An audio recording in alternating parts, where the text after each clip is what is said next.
नमस्ते। भारत के जीडीपी मापने का तरीका अब पहले जैसा नहीं रहा। ये पूरी तरह से बदल चुका है। तो आज हम इसी बदलाव की तह तक जाएंगे, समझेंगे कि रियल और नॉमिनल जीडीपी में आखिर फर्क क्या है और देखेंगे कि ये सारे आंकड़े मिलकर हमारी इकोनॉमी की कहानी कहते कैसे हैं। तो क्या रियल और नॉमिनल जीडीपी का फर्क हमेशा कंफ्यूज करता है, या कभी सोचा है कि ये जो MCA21 और GSTN जैसे बड़े बड़े नाम सुनते हैं, इन्होंने असल में जीडीपी की गिनती को बदला कैसे है? अगर हाँ, तो बिल्कुल सही जगह पर है। चलिए आज इन सारे कॉन्सेप्ट्स को एकदम आसान भाषा में समझते हैं। तो हमारा रोड मैप क्या है? सबसे पहले जीडीपी को नापने के तरीके समझेंगे, फिर देखेंगे उस डिजिटल क्रांति को जिसने पूरी प्रक्रिया को ही बदल दिया। इसके बाद रियल वर्सेस नॉमिनल जीडीपी का फर्क जानेंगे, जीडीपी डिफ्लेटर को डिकोड करेंगे और हाँ, आखिर में उन पॉइंट्स पर भी नजर डालेंगे जो अक्सर एग्जाम्स में फंसा देते हैं। ठीक है, तो चलिए शुरू करते हैं। सबसे पहले ये समझना बहुत ज़रूरी है कि किसी भी देश की जो ग्रॉस डोमेस्टिक प्रोडक्ट है, यानी जीडीपी, उसे नापने के बेसिक थ्योरेटिकल तरीके क्या-क्या हैं। देखिए, जीडीपी नापने के मोटे तौर पर 3 रास्ते हैं। पहला है प्रोडक्शन मेथड, यानी देश में कुल कितना सामान और सर्विसेज बने। दूसरा है एक्सपेंडिचर मेथड, यानी लोगों ने, कंपनियों ने और सरकार ने मिलकर कुल कितना खर्च किया। और तीसरा इनकम मेथड, मतलब सबकी कुल कमाई कितनी हुई। और मजे की बात यह है कि अगर सब कुछ ठीक-ठीक गिना जाए तो तीनों ही तरीकों से जवाब, यानी जीडीपी का आंकड़ा, एक ही आना चाहिए। अब एक बहुत जरूरी कॉन्सेप्ट पर आते हैं। जीवीए और जीडीपी में क्या रिश्ता है? इसे ऐसे समझिए। मान लीजिए जीवीए मतलब ग्रॉस वैल्यू एडेड किसी फैक्ट्री में बने सामान की कीमत है। अब जब वो सामान बाजार में बिकने आता है तो सरकार उस पर टैक्स लगाती है और कभी-कभी सब्सिडी यानी छूट भी देती है। तो जीवीए में इन टैक्स को जोड़ने और सब्सिडी को घटाने के बाद जो फाइनल प्राइस बनता है ना, बस वही जीडीपी है। सिंपल। तो ये तो हुई थियोरी। अब आते हैं असल भारत की कहानी पर। 2011-12 को बेस ईयर मानकर जो नई जीडीपी सीरीज आई, उसने गिनती के पूरे तरीके में क्रांति ला दी। हम सर्वे वाले दौर से निकलकर सीधे लाइव डेटा के जमाने में आ गए। ये बदलाव कितना बड़ा है, यहाँ साफ दिखता है।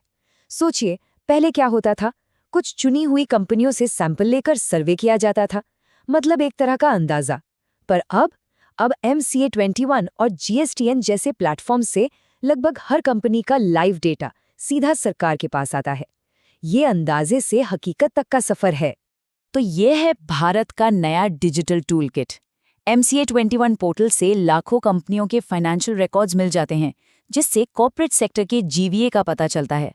GSTN से रियल टाइम में पता चलता है कि कितनी बिक्री हो रही है, जो ट्रेड और मैन्युफैक्चरिंग के लिए बहुत जरूरी है। और ई-वाहन पोर्टल, उससे नई गाड़ियों के रजिस्ट्रेशन का डेटा मिलता है, जो सीधे सीधे इकोनॉमी में हो रहे इन्वेस्टमेंट को दिखाता है। तो इतना पैसा जाता कहाँ है? ये चार्ट सब कुछ साफ कर देता है। हमारी जीडीपी का सबसे बड़ा हिस्सा, करीब 58%, आम लोगों के खर्च से आता है, मतलब हमारी आपकी रोजमर्रा की खरीदारी। फिर लगभग 31% पैसा नए इन्वेस्टमेंट में जाता है और बाकी 11% सरकार खर्च करती है। मतलब साफ है, इंडियन इकोनॉमी का असली इंजन तो कंजम्पशन ही है। चलिए अब उस टॉपिक पर आते हैं जिसमें सबसे ज्यादा कंफ्यूजन होता है, नॉमिनल और रियल जीडीपी। इन दोनों का फर्क समझना इकोनॉमी की सही तस्वीर देखने के लिए सबसे ज्यादा जरूरी है। नॉमिनल जीडीपी को एक बहुत सिंपल उदाहरण से समझते हैं। मान लीजिए किसी देश में सिर्फ 100 संतरे बनते हैं। एक संतरे की कीमत है 10 रुपए, तो नॉमिनल जीडीपी कितनी हुई? 1000 रुपए।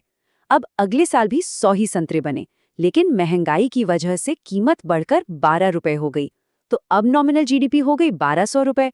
कागज पर तो जीडीपी बढ़ गई, पर क्या असल में प्रोडक्शन बढ़ा? नहीं, सिर्फ कीमतें बढ़ी। बस यही है नॉमिनल जीडीपी, जिसमें महंगाई का असर शामिल होता है। और यहीं पर एंट्री होती है रियल जीडीपी की। यही है इकोनॉमिक ग्रोथ का असली हीरो। इसमें हम क्या करते हैं? हम कीमतों को एक बेस ईयर पर फिक्स कर देते हैं। जैसे हमारे संतरे वाले उदाहरण में हम दूसरे साल भी कीमत 10 रुपए ही मानेंगे, तो 100 संतरों के हिसाब से रियल जीडीपी हुई 1000 रुपए। इससे साफ पता चल गया कि असल में कोई ग्रोथ नहीं हुई। रियल जीडीपी महंगाई के इस धोखे को हटा देती है। ये टेबल सारा कंफ्यूजन एक बार में खत्म कर देगा। एकदम सीधी सी बात है। नॉमिनल जीडीपी में महंगाई जुड़ी होती है, रियल जीडीपी में महंगाई को हटा दिया जाता है।